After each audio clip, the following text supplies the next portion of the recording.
बहुत समय पहले की बात है। एक गांव में एक ईमानदार लकड़हारा रहता था। वो हर दिन जंगल में जाता और लकड़ी काटकर अपने परिवार का पालन पोषण करता था। एक लकड़हारा कुल्हाड़ी चलाते हुए दिखता है। अचानक कुल्हाड़ी उसके हाथ से फिसलकर नदी में गिर जाती है। लकड़हारा घबरा जाता है और बोलता है, अरे नहीं, मेरी कुल्हाड़ी नदी में गिर गई। अब मैं अपने परिवार का गुजारा कैसे करूंगा? लकड़हारा परेशान होकर नदी के किनारे बैठ जाता है। तभी नदी में हलचल होती है और एक जलपरी प्रकट होती है और जलपरी लकड़हारा से पूछती है, लकड़हारे, तुम क्यों उदास हो? हे देवी, मेरी कुल्हाड़ी इस गहरी नदी में गिर गई है। मैं बहुत गरीब हूँ, मेरे पास दूसरी कुल्हाड़ी नहीं है।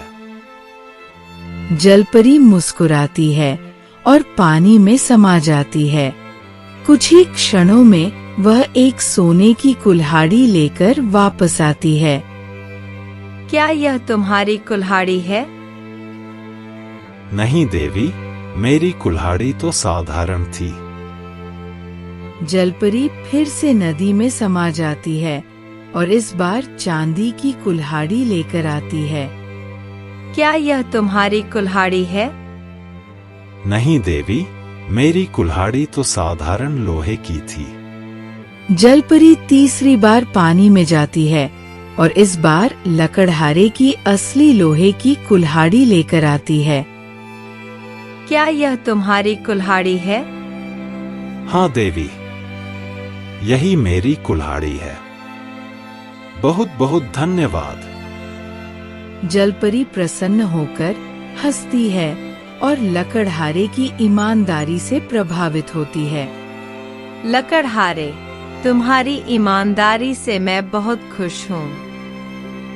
इसलिए इनाम में मैं तुम्हें सोने और चांदी की कुल्हाड़ी भी दे रही हूँ। लकड़हारा खुशी से हाथ जोड़ता है और जलपरी अदृश्य हो जाती है। लकड़हारा तीनों कुल्हाड़ियाँ लेकर अपने गांव लौट जाता है। इस तरह ईमानदारी का फल हमेशा अच्छा होता है। लकड़हारे ने अपनी मेहनत और ईमानदारी से एक बड़ी सीख दी कि सच्चाई और ईमानदारी का इनाम अवश्य मिलता है।